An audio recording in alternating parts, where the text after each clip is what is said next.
Hey guys, I'm John Setzler. Welcome back to the Kamado Joe Cooking Channel. It's the week after Labor Day and everybody knows that the grilling season is officially over, except for us. So today I'm going to fire up the Kamado Joe Classic and we're going to start looking at some fall ingredients, and I'm going to make a skillet cookie today, and we're going to use apple and molasses to do that. So let's get started. I'm going to get started here by lighting a fire here in the center of the firebox of the Kamado Joe Classic. Then we're going to put both heat deflectors in place in the low position, and then put both grill grates in the upper position. And today we're going to use the I command to bring the grill up to a temperature of 350 degrees. So I'm going to press the cook now button, and we're going to skip the food type and just set the pit temperature to 350 degrees and tell it to start the I command. And the fan will start running, and we will let the I command bring this guy up to 350 and stabilize there. We're going to get our cookie dough started here. In the bowl of my stand mixer, I'm going to put 1 stick of butter. That's 8 tablespoons or 1 cup. And I'm going to put some brown sugar. That's 1 1/3 cups. And I'm going to put a teaspoon of vanilla extract in there. And we're going to beat this until it's fluffy for 3 or 4 minutes. Okay, once we have that creamed fairly well, we're going to add 1 egg, and we're going to let it go for just a little longer. And then I'm going to drizzle in 3 tablespoons of molasses. And then we're going to let that mix for another minute or so. Now that we have all that mixed, I'm going to mix up some dry ingredients here. I'm going to start with about 1 3/4 cup of all-purpose flour, 1 teaspoon of baking soda, 1/2 teaspoon of kosher salt, 1/2 teaspoon of ground cinnamon, about 1/4 teaspoon of nutmeg, and then about 1/8 teaspoon each of allspice and ground ginger. And I'm just going to whisk that together. And then we are going to slowly add that dry mixture to our cookie dough.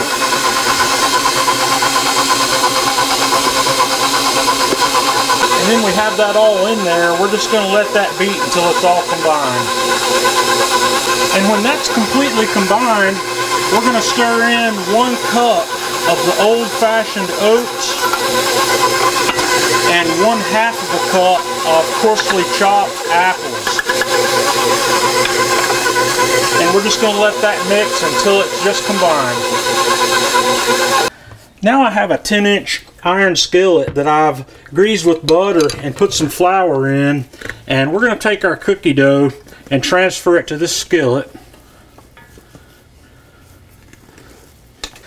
And then I'm just going to use a spatula to smooth it out into the bottom of the skillet. And now that I have that smoothed out, I've got 2 more tablespoons of our old-fashioned oats that I'm just going to sprinkle evenly across the top. And then I've got another 1/2 cup or so of our coarsely chopped apples that we're going to spread out across the top of this also. And now this guy's ready for the grill. Okay, our grill is up to temp, and I did make a mistake earlier. We set up for 350. I'm actually going to cook this at 325. So we're going to put that on. We're going to let it cook for about 45 minutes or so, and then come back and have a look. Okay, we've been going for about an hour here, and I believe we're about ready. So you just want to kind of do the toothpick test and make sure your toothpick comes out clean. This one probably could sit here for another 5 minutes or so, so I'm probably going to let it sit, which means we're going to go for 1 hour and 5, and then I'm going to take that off the grill and we're going to let it cool completely. Okay, this cookie is ready to come off the grill, so we're going to take it off. I'm going to set it right here. We're going to let that cool completely before we even consider taking it out of the pan. And while it's still warm, I'm going to sprinkle the top of it with just maybe a teaspoon or so of granulated sugar, and just want to let that cool probably for a half an hour or 40 minutes. Okay, this guy's cooled. I've taken it out of the pan, and now we're just going to drizzle it with a little bit of caramel sauce, and then we're going to slice it. And there we have it, guys.